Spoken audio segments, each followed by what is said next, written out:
बच्चों नमस्कार। बच्चों हम कक्षा 7वीं गणित में प्रतिशतता पढ़ रहे हैं, परसेंटेज पढ़ रहे हैं। हमने पूर्व के भाग में ये देखा बच्चों कि प्रतिशत को भिन्न में कैसे बदलते हैं और भिन्न को प्रतिशत में कैसे बदला जाता है, और हमने कुछ ऑब्जेक्ट को भी देखे प्रतिशत के रूप में कैसे उसको लिखा जाता है। आइए बच्चों भाग 2 शुरू करते हैं और भाग 2 में देखते हैं। पहला प्रश्न है बच्चों, रिक्त स्थानों की पूर्ति करना है हमको। निम्नलिखित स्थानों की पूर्ति कीजिए। पहला अ दिया हुआ है 0.25 का भिन्न रूप खाली स्थान एवं प्रतिशत रूप खाली स्थान है। दूसरा प्रश्न है ब 1/4 का दशमलव रूप खाली स्थान एवं प्रतिशत रूप खाली स्थान है। तीसरा है स प्रतिशत का अर्थ खाली स्थान से है। चौथा है बच्चों 75% का भिन्न रूप खाली स्थान एवं दशमलव रूप खाली स्थान है। पांचवा है बच्चों र 1% बराबर खाली स्थान है। तो इन रिक्त स्थानों में कुल मिलाकर 5 प्रश्न दिया हुआ है। इसमें से पहला प्रश्न है बच्चों कि 0.25 का भिन्न रूप खाली स्थान एवं प्रतिशत रूप खाली स्थान है। तो भिन्न रूप हो जाएगा बच्चों 1/4, जबकि प्रतिशत रूप हो जाएगा 25%। 100 का हम गुणा करके मालूम कर सकते हैं बच्चों। दूसरा खाली स्थान है 1/4 का दशमलव रूप खाली स्थान और प्रतिशत रूप खाली स्थान है। तो 1/4 का दशमलव रूप हो जाएगा 0.25, जबकि प्रतिशत रूप हो जाएगा 25%। अब आते हैं तीसरा खाली स्थान। तीसरा खाली स्थान में दिया हुआ है प्रतिशत का अर्थ खाली स्थान से है। तो प्रतिशत का अर्थ किससे है बच्चों? 100 से है, अर्थात प्रति सैकड़े से है, प्रति सैकड़ा से है। अगला आते हैं बच्चों चौथा खाली स्थान। चौथा खाली स्थान में दिया हुआ है 75% का भिन्न रूप खाली स्थान एवं दशमलव रूप खाली स्थान है। तो 75% का भिन्न रूप क्या होगा बच्चों? 3/4, क्योंकि अगर प्रतिशत में दिया है तो बटे 100 करके हम इसको ज्ञात कर लेंगे। एवं दशमलव रूप हो जाएगा 0.75। कितना हो जाएगा बच्चों? 0.75। अब हम आते हैं पांचवा खाली स्थान। पांचवा दिया हुआ है 1% बराबर खाली स्थान है। तो 1% बराबर कितना होगा बच्चों? 1/100। 1/100 होगा। तो 1% को हम 1/100 के रूप में भी लिख सकते हैं। ये उसका भिन्न रूप हो गया। आप इसे चाहे तो दशमलव रूप में भी लिख सकते हैं। 1 को 100 से भाग कर देंगे तो 0.01 प्राप्त हो जाएगा। ऐसा भी आप लिख सकते हैं प्रतिशत को। बच्चों प्रश्न है अगला, निम्नलिखित चित्रों के 50% भाग को छायांकित कीजिए और उसे भिन्न रूप में व्यक्त कीजिए। आपको दिए गए चित्र के 50% भाग को छायांकित करना है बच्चों, और छायांकित करने के बाद उसे भिन्न रूप में भी आपको लिखना है। इन चित्रों के 50% भाग को हमको छायांकित करना है। तो छायांकित करने के लिए हम 50% अर्थात आधा भाग को हम ले लेंगे बच्चों। आप चाहें तो इसके इस तरह से आधा कर सकते हैं और इन भागों को छायांकित कर सकते हैं, आधा भाग को। अब प्रश्न में था 50% भाग को छायांकित करना है, उसे भिन्न रूप में व्यक्त भी करना है। तो भिन्न रूप इसका क्या हो जाएगा बच्चों? भिन्न रूप हो जाएगा छायांकित भाग बटे कुल भाग। अब कुल भाग है इसके 2, तो 1/2 इसका भिन्न रूप हो जाएगा। इस चित्र को छायांकित करने के लिए इसका 50% भाग इस तरह से आप इसे स्केल की सहायता से 50% भाग को बांट लीजिए बच्चों। इस प्रकार हम इसे क्या करेंगे? स्केल की सहायता से 50% में बांट लेंगे और आधा भाग को इस तरह से, आधा भाग को आपको क्या कर देना है? छायांकित कर देना है, अर्थात भिन्न के रूप में लिखेंगे बच्चों। तो ये भी वैसे ही हो जाएगा। अगर 50% भाग है तो ये भी 1/2 हो जाएगा, क्योंकि एक भाग छायांकित है और दूसरा भाग खाली है। कुल मिलाकर 2 भाग दिया हुआ था। तीसरा जो ऑब्जेक्ट दिया हुआ है इसका भी आपको 50% इस तरह से आड़ा तिरछा आप लिख सकते हैं। ऐसा भी कर सकते हैं बच्चों आधा भाग में, और इस तरह से बांट सकते हैं। इस तरह से हमने इसको आधा भाग को छायांकित कर दिया। अब छायांकित करने के बाद हमको इसको भिन्न के रूप में लिखना है। तो भिन्न बराबर हो जाएगा 1/2, अर्थात 50% भाग को हमने छायांकित कर दिया। तो ये तो थे बच्चों इस प्रश्न के आंसर। अब चलते हैं अगले प्रश्न की ओर। अगला प्रश्न है बच्चों, निम्नलिखित चित्र के 25% भाग को छायांकित कीजिए और उसे भिन्न रूप में व दशमलव रूप में लिखिए। आपको स्क्रीन पर एक चित्र दिखाई दे रहा है। इस चित्र के 25% भाग को आपको छायांकित करना है। प्रश्नानुसार हमने 25% भाग को छायांकित कर दिया, लेकिन 25% भाग हमको पता कैसे चला बच्चों? किसी भाग को करना है। आप इसको इसको इसको इसको किसी को भी कर सकते हैं। जैसे हमको प्रश्न में लिखा है, दिया हुआ है 25% भाग को छायांकित करना है। अब इस प्रतिशत को आपको सबसे पहले 100 से भाग करके भिन्न के रूप में बदल लेना है बच्चों। 25 से कम 25, 25 चौक 100, अर्थात आप देख पा रहे हैं पहले से ही 4 भाग में बटा हुआ था प्रश्न में। अब इनमें से 4 भाग में से हमको एक भाग को छायांकित करना है। तो कोई भी एक भाग को आप छायांकित कर सकते हैं। इसे जहाँ आपको अच्छा लगे वहाँ आप छायांकित कर दीजिए। तो इस तरह से हमने भिन्न के रूप में भी बदल लिया, और इस भिन्न के रूप में बदलने के बाद हमने एक भाग को छायांकित भी कर दिया। चलिए बच्चों देखते हैं कुछ महत्वपूर्ण फार्मूलों को। महत्वपूर्ण फार्मूलों में सबसे पहले हम चलेंगे लाभ की ओर। आगे हम इसमें पढ़ेंगे बच्चों इस प्रश्नावली में लाभ, हानि, विक्रय मूल्य, क्रय मूल्य। तो हम सबसे पहले लाभ कैसे मालूम करेंगे। विक्रय मूल्य में ध्यान समझेंगे बच्चों, विक्रय मूल्य में यदि क्रय मूल्य को घटा दिया जाए तब हमको मिल जाएगा लाभ रुपए में। क्या मिल जाएगा बच्चों, लाभ। विक्रय मूल्य ऋण क्रय मूल्य बराबर होता है लाभ। अब यहाँ से हम विक्रय मूल्य कैसे निकालेंगे, देख लीजिए, पक्षांतर कर देंगे बच्चों। विक्रय मूल्य बराबर हो जाएगा क्रय मूल्य धन लाभ, क्रय मूल्य धन लाभ। अगर हमको क्रय मूल्य और लाभ मालूम है तो अब विक्रय मूल्य मालूम कर सकते हैं। इसके बाद हम आते हैं क्रय मूल्य। अगर हमको क्रय मूल्य मालूम करना हो बच्चों तब कैसे मालूम करेंगे। क्रय मूल्य मालूम करना हो तो विक्रय मूल्य में, किसमें, विक्रय मूल्य में यदि हम लाभ को घटा दें, लाभ को घटा दें तो हमें क्रय मूल्य मालूम हो जाएगा। ये तो था लाभ से संबंधित। अब हम चलते हैं हानि से संबंधित कुछ फार्मूले।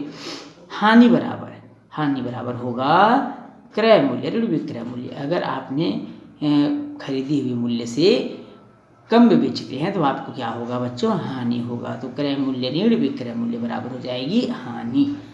अब हमको निकालना है, जब हानि मालूम हो और हमको क्रय मूल्य मालूम करना है तब हम क्या करेंगे बच्चों, विक्रय मूल्य में हानि को जोड़ देंगे। विक्रय मूल्य धन हानि, तब हमको मिल जाएगा क्रय मूल्य, जब हमको हानि ज्ञात हो। अब इतना होने के बाद यहाँ से आप विक्रय मूल्य भी मालूम कर सकते हैं। जैसे कि विक्रय मूल्य बराबर क्या हो जाएगा बच्चों, विक्रय मूल्य बराबर हो जाएगा, हमको विक्रय मूल्य निकालना है तो विक्रय मूल्य क्या हो जाएगा, पक्षांतर कर दीजिए। कैसे पक्षांतर करेंगे भाई, बताइए जल्दी। क्रय मूल्य ऋण हानि हो जाएगा बच्चों, क्रय मूल्य ऋण हानि। तो इस तरह से हम हानि मालूम हो तो हम हानि, क्रय मूल्य और विक्रय मूल्य ज्ञात कर सकते हैं। अब हम चलते हैं, अगर हमको प्रतिशत लाभ मालूम करना हो या प्रतिशत हानि मालूम करना हो तब हम किस फार्मूले से ज्ञात करेंगे। प्रतिशत लाभ हमें मालूम करना है सबसे पहले प्रतिशत लाभ। तो इसका सूत्र हो जाएगा लाभ गुणित 100 बटे लागत मूल्य, या इसको हम क्रय मूल्य भी कहते हैं। लाभ प्रतिशत बराबर हो जाएगा बच्चों लाभ गुणित 100 बटे क्रय मूल्य। इसी प्रकार यदि हमको हानि प्रतिशत मालूम करना हो तो हानि रुपए में हानि गुणित 100 बटे लागत मूल्य अर्थात क्रय मूल्य। तो इस तरह से हम प्रतिशत लाभ और प्रतिशत हानि ज्ञात कर सकते हैं।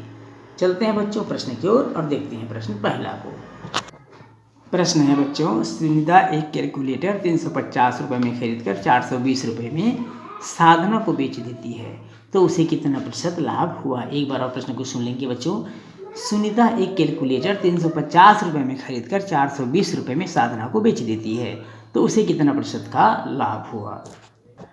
दिया है बच्चों, दिया है, क्या दिया है, कैलकुलेटर का क्रय मूल्य, कैलकुलेटर का क्रय मूल्य।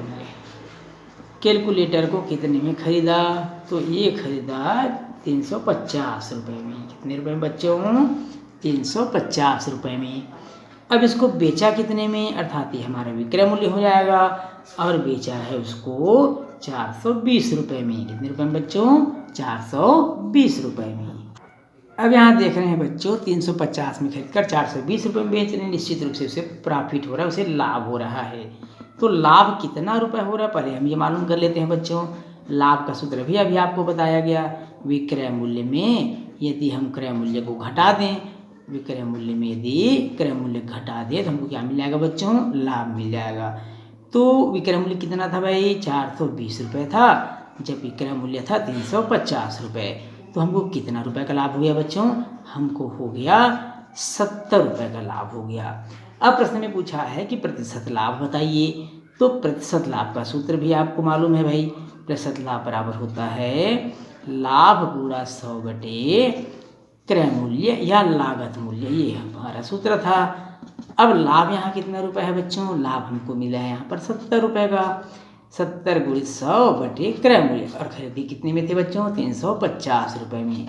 अब इसे हम जोड़ घटाव करते हैं, काट देते हैं, 7 पंचे 35, 5 दूनी 10, 5 शून्य 0, अर्थात कितना प्रतिशत भाई, 20%। कितना प्रतिशत का लाभ हुआ हमको, 20% का लाभ हुआ। ये हमारा आंसर भी हो गया।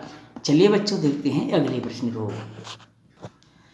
एक मैकेनिक ने एक मोटरसाइकिल 5,000 रुपये में खरीदी। ध्यान सुनेंगे बच्चों, एक मैकेनिक ने एक मोटरसाइकिल 5,000 रुपये में खरीदी। मोटरसाइकिल को सुधारने एवं रंगाई आदि में 1,000 रुपये खर्च हो गए। यदि अब वह उसे 7,000 रुपये में बेच दे तो उसे कितने प्रतिशत का लाभ या हानि होगी। अब यहाँ पर देखेंगे बच्चों, मोटरसाइकिल को खरीदा कितने में था। तो सबसे पहले हम देखेंगे, दिया है मोटरसाइकिल खरीदी। सबसे पहले हम प्रश्नानुसार चलेंगे, मोटरसाइकिल खरीदी। अब ये मोटरसाइकिल को कितने में खरीदा भाई। मोटरसाइकिल को ये खरीदता है 5,000 रुपये में। कितने रुपए में बच्चों, 5,000 रुपये में। अब सुधारने और रंगाई का खर्च भी करता है। सुधारने में और रंग रोगन करवाता है, तो सुधारने एवं रंगाई का खर्च, रंगाई का खर्च। अब वो कुछ सुधारता भी है और कुछ कलर वलर भी करता है, उसमें उसको 1,000 रुपये खर्च आ जाता है। 5,000 में खरीदा था, 1,000 रुपये खर्च करता है अलग से। तो ये कुल लागत में होगा, कुल लागत हो जाएगा बच्चों 5,000 रुपये खरीदा, 1,000 रुपये वो एक्स्ट्रा खर्च किया, तो कुल लागत हो गया यहाँ पर 6,000 रुपये। 6,000 रुपये उस मोटरसाइकिल पर उन्हें लागत लगा चुका है। अब यहाँ देखेंगे बच्चों, प्रश्न में बोलता है कि वो 7,000 रुपये में बेच देता है, तो विक्रय मूल्य कितना हो गया भाई, 7,000 रुपये। अब आप देख पा रहे हैं कि लागत उसका 6,000 आया और 7,000 में बेच दिया, तो निश्चित रूप से उसे क्या हुआ बच्चों, लाभ हुआ। इसलिए हम लाभ ज्ञात कर लेते हैं, कितना रुपए हुआ। भाई लाभ बराबर होता है विक्रय मूल्य ऋण क्रय मूल्य, जैसा कि आप सब फार्मूला जानते हैं, भाई आपको बताया जा चुका है। विक्रय मूल्य यहाँ पर 7,000 रुपये है, क्रय मूल्य मतलब यहाँ पर लागत मूल्य आ जाएगा बच्चों, जो 6,000 रुपये है। 1,000 रुपये का उसको मुनाफा होता है, उसे प्रॉफिट होता है। अब हम चलेंगे प्रतिशत लाभ की ओर। अतः प्रतिशत लाभ। अब प्रतिशत लाभ का फार्मूला भी आप सब जानते हैं बच्चों। प्रतिशत लाभ का फार्मूला आपको क्या बताया गया था, लाभ गुणित 100 बटे लागत मूल्य या क्रय मूल्य, ऐसा आपको बताया गया था। अब यहाँ पर लाभ देख रहे हैं 1,000 रुपये का हो रहा है, गुणा 100 बटे लागत मूल्य। लागत मूल्य कितना था बच्चों, 6,000 रुपये उसको कुल लागत आया था। अर्थात यहाँ पर काट देंगे 0 0 0 0 0 0, ऊपर में बच गया 100, नीचे में हो गया 6। अब 100 को 6 से भाग कर देंगे, 16 छक्के 96, 16 सही 2 बटे 3%, ये उसका आंसर हो जाएगा, प्रॉफिट हो जाएगा। चलिए बच्चों देखते हैं अगले प्रश्न को। एक टेलीविज़न 9,000 रुपये में बेचने से दुकानदार को 10% की हानि होती है। वह टेलीविज़न कितने में बेचे कि उसे 15% का लाभ हो। एक बार और सुनेंगे बच्चों प्रश्न को। एक टेलीविज़न 9,000 रुपये में बेचने से दुकानदार को 10% की हानि होती है। वह टेलीविज़न कितने में बेचे कि उसे 15% का लाभ हो। तो चलिए देखते हैं बच्चों कि कितने में उसे बेचना चाहिए। टेलीविज़न का विक्रय मूल्य, टेलीविज़न का विक्रय मूल्य कितना दिया है, इसका विक्रय मूल्य 9,000 रुपये। कितने रुपये बच्चों, 9,000 रुपये। हानि यहाँ पर हो रहा है उसे 10% का। कितने रुपए का, 10% का। माना कि टेलीविज़न का क्रय मूल्य, माना कि यहाँ पर हमको मानना पड़ेगा बच्चों, माना कि टेलीविज़न का क्रय मूल्य, टेलीविज़न का क्रय मूल्य 100 रुपये, ऐसा हम मान लेते हैं। कितना रुपये है बच्चों, 100 रुपये है। 10% हानि पर, कितने प्रतिशत हानि पर, 10% हानि पर विक्रय मूल्य, 10% हानि पर विक्रय मूल्य कितना हो जाएगा, 10% हानि पर विक्रय मूल्य हो जाएगा बच्चों 100 × 10 बराबर 90 रुपये हो जाएगा। चूंकि 90 रुपये विक्रय मूल्य पर, 90 रुपये विक्रय मूल्य पर क्रय मूल्य हमने कितना माना था बच्चों, क्रय मूल्य 100 रुपये है। कितना रुपये है, 100 रुपये है। इसलिए 9,000 रुपये, 9,000 रुपये यदि विक्रय मूल्य है बच्चों, तब क्रय मूल्य कितना होगा, तब क्रय मूल्य कितना होगा भाई, 100 बटे 90 गुणित 9,000 बराबर कितना होगा बच्चों, कैलकुलेशन कर लेंगे इसको। 0 कट गया, 9 से ये कट जाएगा 1,000 बार में, अर्थात 1,000 का पूरा 10 से करेंगे तो हमको मिलेगा 10,000 रुपये। कितना रुपये मिल जाएगा बच्चों, 10,000 रुपये।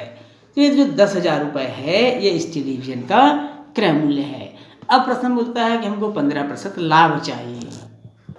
अब हमको 15% लाभ चाहिए, तो लाभ 15% चाहिए, इसलिए लाभ बराबर हो जाएगा 15%। अब 15% लाभ चाहिए तो हमको कितना बेचना पड़ेगा, तो प्रतिशत लाभ का सूत्र लगा दो। पहले हम लाभ मालूम कर लेते हैं बच्चों। प्रतिशत लाभ का सूत्र होता है लाभ गुणित 100 बटे क्रय मूल्य या लागत मूल्य। 15% का लाभ चाहिए, लाभ कितना रुपए है हमको नहीं मालूम, लेकिन क्रय मूल्य हमको पता है बच्चों 10,000 रुपये। कितना रुपये, 10,000 रुपये से उसमें कट गया, 15 गुणा 100 से कर देंगे, अर्थात हमको मिल जाएगा 1500 रुपये हमको लाभ मिल गया। 1500 रुपये क्या हो गया, हमको लाभ मिल गया। अब दुकानदार को टेलीविज़न बेचना चाहिए, अतः दुकानदार को टेलीविज़न बेचना चाहिए। कितना में बेचना चाहिए भाई टेलीविज़न? अब आपने देखा कि टेलीविज़न का क्रय मूल्य हमको 10,000 मालूम हो गया था बच्चों। 1500 रुपये उसको लाभ होना चाहिए, क्योंकि 15% लाभ चाहिए, तो ये हो जाएगा 11,500 रुपये। कितने रुपये हो जाएगा बच्चों, 11,500 रुपये में उसे बेचना चाहिए, हमारा आंसर हो जाएगा।